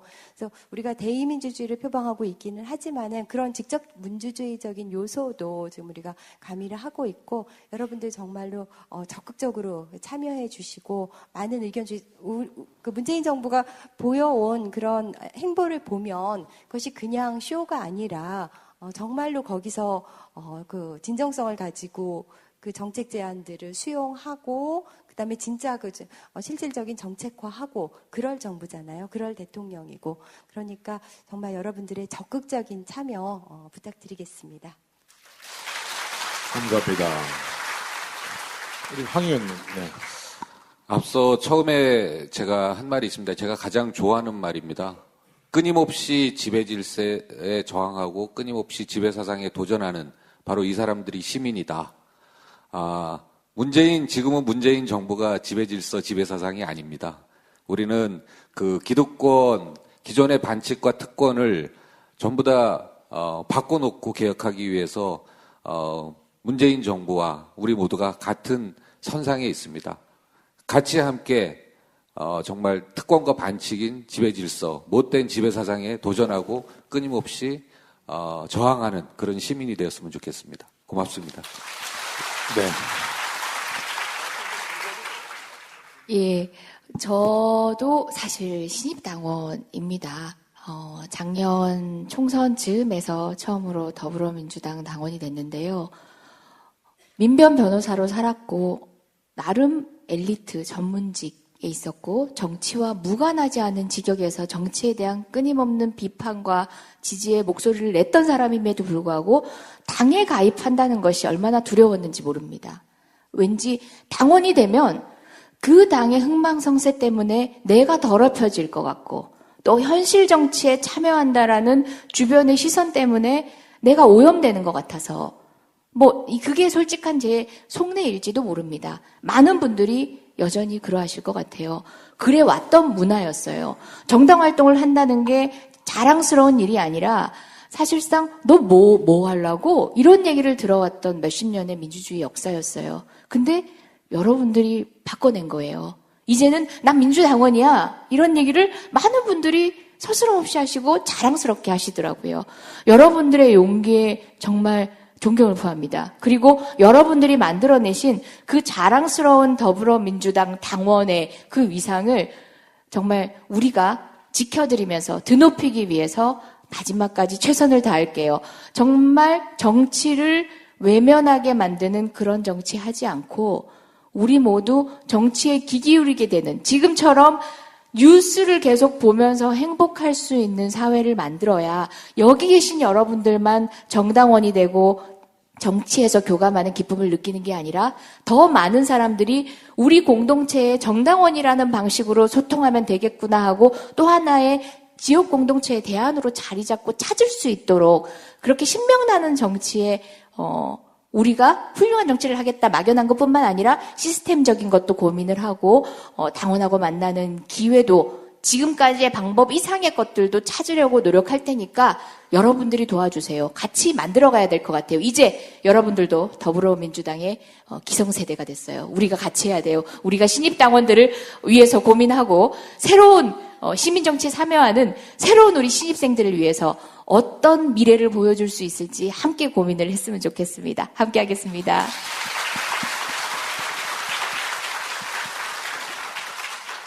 항상 마지막에 발언 순서가 와서 손해보는 느낌이에요. 근데 제가 이제 문재인 대통령이 당선되는 날 광화문에서 사회를 보면서 마지막 말씀을 이렇게 드렸어요. 우린 좀 달라야 된다. 국민분들이 정치를 바라볼 때 다 그놈이 그놈이다라고 보시고 또 되고 나면 다 달라진다라고 보고 또 되기 위해서 항상 거짓말하는 사람들로 본단 말이죠. 근데 우리는 진짜 다르다는 걸 좀 보여줬으면 좋겠다. 그것을 통해서 국민분들이 정치에 희망을 걸고 또 정치를 통해서 사회를 바꿀 수 있게 되었으면 좋겠다라고 말씀을 드렸습니다. 그래서 문재인 대통령은 지금까지 보면 확실히 전과 다른 모습, 전과 다른 대통령의 모습을 잘 보여주고 계시잖아요. 저희들도 그런 모습들을 좀 잘 보여줬으면 좋겠다는 생각이 하나 들고요. 두 번째는 아까 말씀드렸던 것처럼 저희들이 원하는 뭔가를 이루기 위해서 여러 가지 어려움이 있겠지만 그걸 돌파해내야 되는데 그것을 하기 위해서 당원분들 그리고 국민분들과 저희 이 의원들을 비롯한 정치를 하는 사람들이 좀 더 긴밀하게 이야기를 나누는 것이 필요하다. 그래야 언론이나 이런 것에 의해서 왜곡되거나 흔들리는 것은 없을 것이다. 또 당원 입장에서도 마찬가지거든요. 당원으로 가입해서 기껏 당비내는데 의사를 전달하거나 영향력을 행사할 길이 하나도 없다라고 하면 뭐하러 당원을 하시겠어요. 그래서 저는 아까 말씀드렸던 것의 연장선상이기도 하고 해서 저희들을 포함한 이 여러 사람들과 당원들 그리고 국민들과 직접 만나는 어떤 그런 것들을 자주 열고 그 속에서 우리가 하고 싶은 얘기 그다음에 들어야 되는 얘기를 또 듣는 이런 기획들을 진짜 그 어느 때보다 더 적극적으로 해야 될 것 같고요. 제가 당 지도부 아닙니다. 왜 자꾸 저를 이렇게 쳐다보시면서 시키려고 그래 자꾸. 저한테는 지도부잖아요. 서당께. 그리고 네. 그거를 그런 식으로 전에 없이 다른 어떤 그런 방식을 계속 시도하다 보면 아까 말씀드렸던 것처럼 손흥민이 아니라 호날두처럼 할 수가 있을 것 같아요. 우리나라 선수들은 아까도 말씀드렸지만 20골 정도 되면 왠지 겸손해져요. 그래서 골대 앞에 가서 욕심을 덜 내고 막 패스를 막 해주고, 근데 호날두가, 걔 안 그래요. 호날두는 무조건 자기가 넣어야 된다고 그러고 막 빡빡 넣거든요. 그래서 막 70골, 80골씩 넣었는데 겸손함이 없죠, 걔네들은. 자기네들이 잘한다 그러고 잘할 수 있다고 생각하니까. 우리도 잘할 수, 그 정도로 상상 이상의 것을 해낼 수도 있다고 저는 봅니다. 하여튼 그런 거 한번 같이 해보자고요. 화이팅. 파이팅!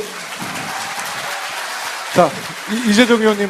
예, 네. 제가 짧게만 여러분들 다른 기회를 빌어서도 한번 말씀드리겠지만 이제는 또 모든 개혁뿐만 아니라 개헌의 화두가 이제 여러분들 앞에 있을 겁니다. 예전에는 개헌이 대선을 앞두고 다른 방식의 정치적 고민으로 읽히기도 했지만 이제는 상수가 된 것 같아요. 개헌이 늘 정부 체제만 얘기하는 게 아니거든요. 국민 기본권들, 여기 계신 박주민 의원도 우리가 현장에서 헌법의 틀 때문에 너무 안타까웠던 적도 많아요. 국민 입장에서 개헌을 바라보는 논의를 이제 시작해야 됩니다. 국회가 주도하는 게 아니에요. 여러분들이 키를 쥐고 있습니다. 그래서 개헌 논의가 어떻게 흘러가게 될지도 우리에게 주도권을 달라라고 요구하십시오. 정당에서 하는 게 아니라 국회에서 하는 겁니다. 차차 기회가 되면 계속 말씀 나누도록 하겠습니다. 관심 가져주세요. 네. 저는 주로 이제 지역에서 치열하게 지금까지 싸워서 국회의원이 됐거든요. 저는 좀 현실적인 얘기 한 말씀만 드리자면은요. 제가 주로 지역에서 매일 웃고만 다녀요. 그래서 별명이 유상무입니다. 유상무. 아까 저 슈퍼맨 옷 입고 있는 웃는 거 있잖아요. 누가 보니 유상무 닮았다고 그러는데 국회에서 제가 뭐 긴급 현안 질문이나 상임위 활동할 때는 저는 거의 웃지 않습니다. 저는 국민들에게는 항상 웃어야 된다 보고요. 정말 우리가 생각하는 그 권력에게는 저는 웃어서는 안 된다 봅니다. 국민 여러분들이 저에게 주신 권력은 기득권, 또 나쁜 권력에는 정말 맞서 싸워야 된다 보고 있거든요. 그런데 참 우리 지역에서 보면 저 사진이죠. 네. 그런데 이제 제가 지역에서 막 다니면 참 우리 당원분들이 정말 예리하세요. 제가 원래 한 84kg 나갔거든요, 예전에. 그러다가 지난 총선 때 이제 살이 한 12kg 빠졌어요. 12kg 빠져서 제가 이제 당선되고 이제 지역을 다니다 보면 제가 이제 뭐 어쩔 때 하루에 한 1, 2kg 좀 살이 찔 때가 있잖아요. 제가 체중을 보면 한 1, 2kg 쪘어요. 저희 가족 아무도 모르는데 우리 서대문구 주민이나 당원분들이 저한테 딱 그럽니다. 국회의원이 좋긴 좋은가 봐. 살도 찌고. 근데 저는 그 말 들으면 너무 섬찟해요. 내가 기름 들고 있나? 내가 뭔가 잘못하고 있나? 그래서 그날 밤에 또 굶습니다, 제가. 네. 계속 체중을 유지하는 거예요. 오히려 좀 살이 빠지면 진짜 굉장히 열심히 하나 봐. 살이 빠져. 뭐 좀 먹고 다녀. 그것도 결국은 지지해주겠다는 얘기거든요. 네. 그래서 저는 우리 여기 계신 모든 의원님들과 함께, 앞으로 좀 살도 좀 잘, 체중 관리도 하면서. 다 같이 다이어트 하자는 얘기죠. 그렇죠. 황 의원님, 네. 이게 정말 우리 당원분들이 항상 이렇게 정말 따뜻하게 맞이해 주시지만 굉장히 아침부터 밤까지 우리 활동을 다 지켜보고 계시다는 거. 우리는 당원분들을 섬기면서 새로운 대한민국 함께 만들어 나가겠다는 이야기 드리려고 조금 아까 좀 재미난 얘기 들었는데요. 정말 우리 서울시당 당원에 가입해 주시고 입당해 주신 거 다시 한번 진심으로 감사드리고요. 우리 여기 있는 초선 의원님들, 우리 당원 여러분들 잘 모시면서 또 여러분들의 목소리 바로 우리가 행동으로 옮기면서 문재인 정부 성공할 수 있도록 최선의 노력을 다하겠습니다. 저희 지역구 구민 여러분 손 들어보세요. 이렇게 제가 하려고 그랬는데 네. 정말 센스 만점이고 우리 박경미 의원님 여러모로 그러니까 저의 버금가는 투사가 되기 위해서 저 밑에 요 직전까지 따라오고 계셨거든요. 여당이 돼서 얼마나 다행인지 모르겠습니다. 우리 의원님께서는 오늘 많은 대중 앞에 오랜만에 쓰시는 거죠? 그렇죠. 사실상 모든 분들이 마찬가지실 것 같은데 저희 유세할 때 그죠? 맞아요. 유세할 때 유세 이후에는 처음인 그렇죠. 것 같은데요. 예, 이렇게 큰 회합은 처음인 것 같아요. 우리 박주민 의원님이랑 이재정 의원님도 소당캐 많이 출연하셨는데요. 소당캐에서는 이렇게 열심히 안 해요. 근데 관객만 있으면 눈빛이 달라져. 네? 왜 그러세요? 모르겠어요. 뭐 무대 체질. 그냥 무대 체질인 거지. 네. 특히 박주민 의원님은 오늘 옷도 좀 드라이도 좀 하신 것 같아요. 아니 그렇지 않아요. 사실은 네네. 오늘 짝꿍이 옷을 갈아입고 나가라는 거예요. 왜요? 얼마 만에 빨래통에 이게 처박혀 있었어요. 이 옷들이. 근데 내가 급해가지고 막 입고 나왔는데 네. 이제 킁킁한 냄새가 나고 있습니다 지금. 조금 이따가 박주민 의원님의 냄새를 맡을 수 있는 기회를 드릴게요. 한번 맡아보시고. 아니 지금 계속 거듭나기 위해서 노력하고 계시더라고요. 제가 얼마 전에 이발을 했거든요. 그래서 여름도 되고 해서 이발을 했더니 이발한 거 좋아 보인다고 본인도 머리를 까무신 것 같아요. 아니 곧 마련하신대요. 네, 곧 마련하신대요. 죄송합니다. 네. 이번에는 저희 당에 가장 든든해 보이는 분이죠. 지난번 미국 특사로서 우리 트럼프 대통령도 만나시고 온 생긴 것은 사실 중국의 시진핑 같이 생겼습니다. 네. 니하오마? 니하오. 네. 예, 우리 양천갑의 황희 정승으로 알려진 황희 의원님 모셨습니다.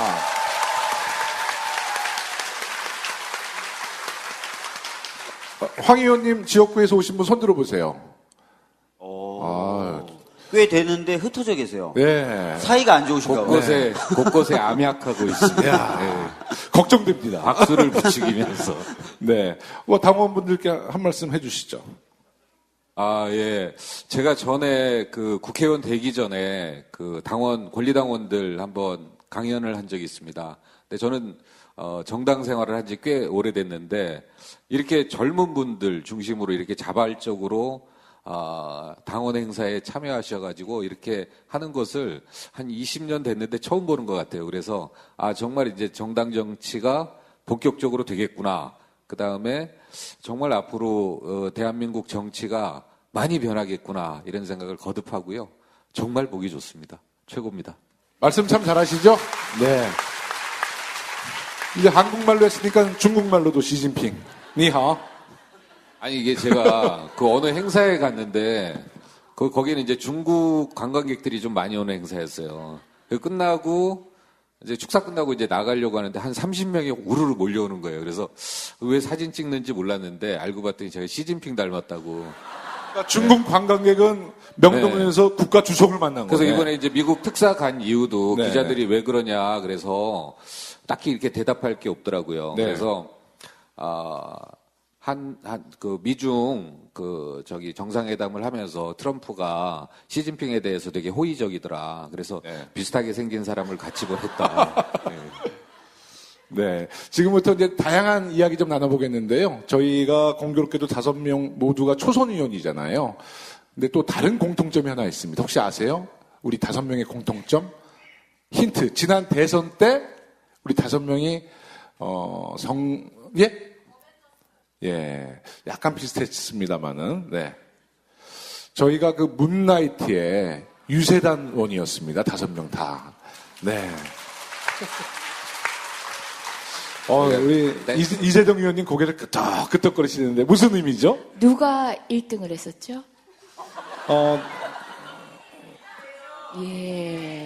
이재정.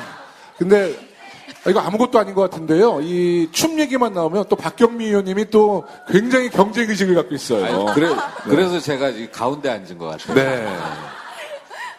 박경미 의원님은 주로 댄스를요, 공식화해서 거기서 한번 전격적으로 하고 그걸 촬영 기록으로 가지고 있습니다. 그래서 뭐 우리 스스로도 되게 의미 있는 선거를 한번 만들고 우리 기억에 좀 평생 남는 그런 선거를 만들어 보자 해서 저희끼리 모여서 연습하고 이랬던 되게 재밌던 기억이 있습니다.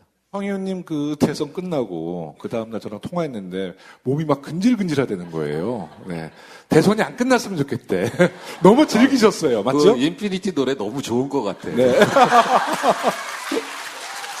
아니 왜 그 아이돌 율동이 노래- 되시는 거예요? 이게 되시는 거예요?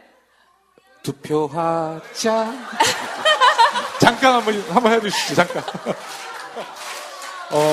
잠시 후에 준비되어 있습니다. 네. 잠시 후에 준비되어 있으니까는요. 이번 대선 기간은 우리 국민 여러분들도 느끼셨지만 정말 하나된 선거 운동원이었던 것 같아요. 우리 모두 한 분 한 분이 문재인이다. 이런 마인드로 우리가 선거를 치렀고 정말 행복한 기간이었던 것 같은데요. 그 단합된 힘, 아마 지난해 촛불로부터 시작되지 않았나 싶습니다. 박경미 의원님, 그 단합된 힘은 어디서 나온 것 같아요? 뻔한 질문 같지만. 그 대선 때 네, 그렇죠. 그 이전 촛불 전국부터 쭉 이어져 그렇습니다. 오면 네. 예. 이명박근혜 정부가 워낙 말아먹었잖아요. 네. 그래서 정말 나라를 나라답지 못하게 만들었었고 거기에 대한 어떤 그 불만과 또 그걸 더 이상 방치할 수 없다는 그런 어떤 전 국민적인 그런 총체적 에너지가 다 분출된 게 아닌가 싶습니다. 네. 한 분씩 다 예, 말씀하시죠. 저는 이 공을 사실은 그 돌아가신 고 노무현 대통령께 좀 돌리고 싶어요. 네. 당시 이제 노무현 대통령께서 우리가 이명박 박근혜 정권을 거치면서 우리가 많은 것을 잃었다라고 이제 이야기하지만 저는 꼭 그렇게 표현하고 싶지는 않습니다. 그 노 대통령께서 그 마지막 퇴임하시면서 그런 말씀하셨거든요. 끊임없이 지배 질서에 도전하고 끊임없이 지배 사상에 도전하는 바로 그 사람들이 시민이다. 대통령을 지냈지만 뭐 할 거냐? 다시 시민으로 돌아가겠다. 이제 이러셨는데 항상 이제 당신께서 깨어있는 시민의 조직된 힘, 이것이 민주주의의 마지막 보루다. 이런 말씀하셨는데요. 이런 참여정부의 여러 가지 5년간의 학습과 노력들이 그동안 한 10여 년, 9년 동안 못된 정권한테 정권을 뺏겨서 많은 국민들이 어려움을 겪었지만 결국 그것을 다시 뒤집는 것은 결국 시민의 힘이었다. 이런 동력들이 끊임없이 남아 있었던 것은 바로 그때 그 노무현 대통령의 여러 가지 많은 노력들이 있지 않았나. 그런 것들이 시민들 곳곳에 숨겨져 있고 이런 것들이 매우 국가가 어렵고 힘들 때 바로 시민들이 나서서 할 수 있는 그런 광화문 광장 문화를 만들었다고 저는 생각합니다. 황 의원님은 마이크 한 잡으면 말씀 잘 안 하는데, 네. 아유, 정말 방송 체질이셔. 마이크 잡으면 말씀 너무 잘하시는 것 같아요. 스튜디오 체질. 네. 무대 체질은 아니고. 무대 체질은 네. 아니고. 이재정 의원님, 네. 예, 저는 우리나라 민주주의 얘기할 때 대부분 피 흘리지 않은 민주주의라고 얘기하거든요. 프랑스 혁명은 혁명을 기반으로 이루어졌는데 우리는 흡사 거저 얻은 것처럼 이야기하는데 처음 민주주의, 공화정 등등을 도입하는 데 있어서는 우리가 절차적으로 우리가 겪어야 됐을 역사 발전의 어떤 단계를 걸렀을지는 모르겠지만 저도 역사에는 사실은 분석에도 약하고 하지만 그렇지만 우리는 그 이후에 피를 흘린 여러 역사를 통해서 우리만의 민주주의를 체화시킨 것 같아요. 저는 보면서 느낀 게 뭐냐면 우리들은 기본적으로 피 자체가 체질이다. 그러니까 마당을 즐기던 잔치집 그 대갓집 큰 마당도 사람들로 다 채우고 그다음에 흥으로도 채우고 분노로도 채우고 이렇게 기본적으로 다른 사람과 연대하고 소통하고 이야기하던 그 체질적으로 그런 것들을 흥으로도 발전시키고 했던 2008년에 비록 성공하지 못했지만 그때도 잔치 유사한 광장의 경험을 우린 했었거든요. 우리는 집회 나가서 집회한다는 생각보다는 다른 사람과 소통하고 연대하면서 뭔가를 얻어오는 거였어요. 결과론적으로 이명박 대통령을 청와대에서 물리지 못했지만 뭔가 얻어오는 느낌들이 있어요. 시켜서 거의 기계적으로 움직이세요. 근데 그때 2등 했던 이유는 표정 관리를 잘 못하셨어. 예. 예. 사실 제가 이제 문나잇에서 이제 아깝게 1점 차이로 2등을 했는데요. 제가 아깝지는 않았어요. 꽤 큰 차이가 있었습니다. 그래도 그 정도면 간발 차이라고 맞습니다. 하는 겁니다. 예. 근데 제가 이재정 의원님 댄스를 보면 아까 저는 사실 약간 좀 머리로 생각을 해서 그냥 율동을 기억해서 재현하는 것 같아요. 아니, 저는 생각 없이 춤췄다는 얘기인가요? 아니요, 그게 아니라 이재정 의원님은 좀 가슴으로 이렇게 하시는 것 같아요. 그러니까 정말 몰입해서 정말 흥에 겨워서 이렇게 하시는 것 같아요. 그래서 칭찬인데 디스인지 지금 아니에요. 말썽달썽합니다. 급이 다르다고 제가 그래서 생각을 하고 그냥 완패 인정합니다. 사실 사회를 보는 김용호 의원님이 꼴찌하셨어요. 네. 그 얘기는 싹 빼놓고. 근데 제가 진짜 자존심 상한 거는 박주민 의원님이 6등했다는 거예요. 저는 제가 사실 6등할 줄 알았거든요. 근데 박주민 의원님도 전체 7명이었나요? 네, 7명이었습니다. 근데 승부분송 있으시더라고.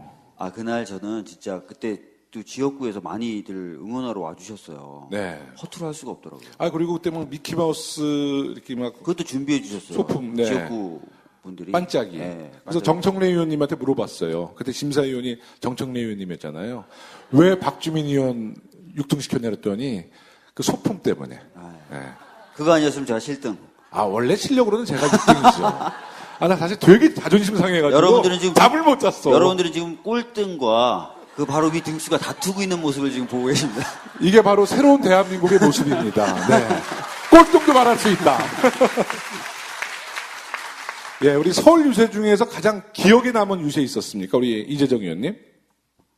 글쎄요, 저는 진짜 그 문나이트 어떻게 보면 너무 가벼워지는 거 아니냐, 다 이긴 듯이 샴페인 먼저 터뜨리는 거 아니냐 하는 우려도 있으셨는데, 저는 그때 참여한 시민들을 보면서 우리 으쌰으쌰 힘내자, 정말 기운 서로 주고받을 때 그 절박함이 눈물나게 느껴졌었거든요. 네. 그리고 되려 대선 승리하고 저희는 그런 춤 사이를 볼 수 없어요. 되려 우리는 더 자중하고 신중하고 더 고민하고 이런데 그때는 반드시 승리해야 된다는 그런 절박함으로 같이 어우러져서 그걸 막 주고받았던, 마냥 기쁨이라고 하기에는, 마냥 즐거움이라고 네. 하기에는 표현하기 곤란한 그 많은 것들이 응집된 그때가 가장 좀 감격적이었던 것 같아요. 아, 근데 그렇게 웃으셨어요? 네. 너무 감사했어요. 진짜. 네, 우리 박주민 의원님은 어떠셨어요? 저는 뭐 여러 가지 기억나는 게 굉장히 많았는데 저 같은 경우 개인적으로 기억나는 유세 중에 하나가 강남역에 갔을 때였어요. 아, 강남역. 네, 근데 굉장히 고생하셨어요. 강남이 저희 텃밭이 아닌데다가 지나다니는 행인들이 별로 이렇게 큰 관심도 없고 근데도 몇 명이서 굉장히 열심히 하는 그 모습을 보고 이번 대선 우리가 이길 수 있겠구나라는 생각을. 강남 말씀하시니까 저도 한마디 보태고 싶은데요. 꼭 치고 들어와요, 이렇게. 시키지도 않았는데. 승부운성 너무 있어, 요새. 아니, 5월 9일이 이제 선거일이었고, 그 직전 토요일에 그 코엑스에서, 강남 코엑스에서 유세가 있었는데요. 그날이 홍대 프리어그도 하던 날이에요. 네. 그때 사전투표율이 목표치를 넘기면서, 그런데 그날이 미세먼지가 엄청났던 날이에요. 혹시 기억하시는 분들 계실지 모르겠지만 정말 정상적으로 이렇게 야외에서 걸어 다니기도 힘든 그런 날이었는데, 그리고 홍대 프리어그가 워낙 많이 모였기 때문에 그 직전 행사인 코엑스가 팔이 날리면 어떡하나 굉장히 걱정을 하고 갔는데 정말 성황리에 네. 우리의 불모지인 그 강남 코엑스에서 성황리에 이뤄서 정말 그때 뿌듯했습니다. 저는. 네. 누구 덕분에? 예, 제가 그때 사회를 봤습니다. 예, 살짝. 네. 우리 황 의원님 양천구 제가 그 유세 기억합니다. 네, 네. 저희는 뭐 사실 뭐 다른 중심지, 부심지에서 한 유세들은 이제 많이 말씀하셨는데 저는 저희 지역구에서 우리 같은 그 당원들 또 지지자들과 우리 스스로 좀 기억을 남기자 이제 이런 이야기를 했었어요. 그래서 저희 지역에 가면 현대백화점이 있습니다. 그 현대백화점 앞에서 200명이 플래시몹 인피니티 노래에 맞춰서 우리 플래시몹을 우리가 며칠 준비해서 거의 백댄서 취급하시더라고요. 아니, 그래도 뭐 노력하시는 모습은 보기 좋았습니다. 기꺼이 제가 배경이 되어드리겠습니다. 아니 원래 그 홍대 문나이트 이후에 인사동에서 또 한 번 하기로 했잖아요. 그때 이제 강원도에서 산불 네, 나서 산불 나서 때문에, 우리가 이제 네, 취소했는데 취소를 했죠. 그때 박경미 의원님이 2차전을 준비하시느라고 정말 문재인 대통령 후보 선거운동도 안 나가고 집에서 춤 맞췄다는 거 아니야.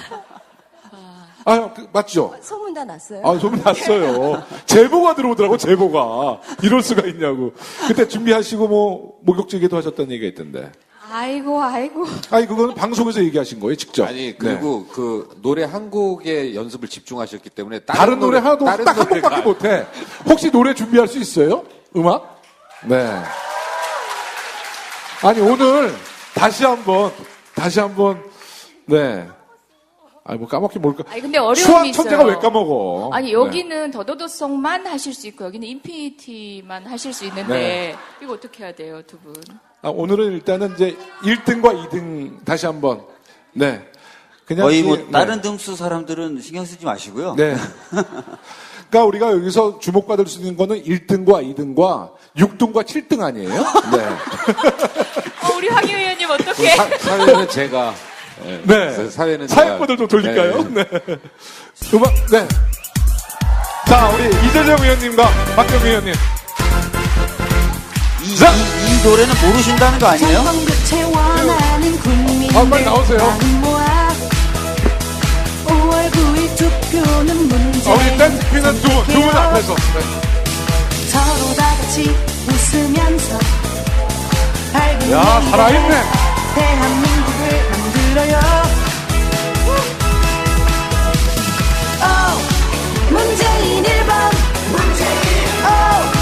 준비된 1번 문재인 1번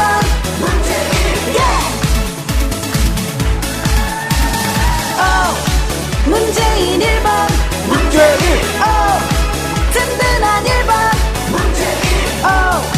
문재인 1번 감사합니다. 네. 이재정 의원님 표정이 너무 행복하신 것 같아요.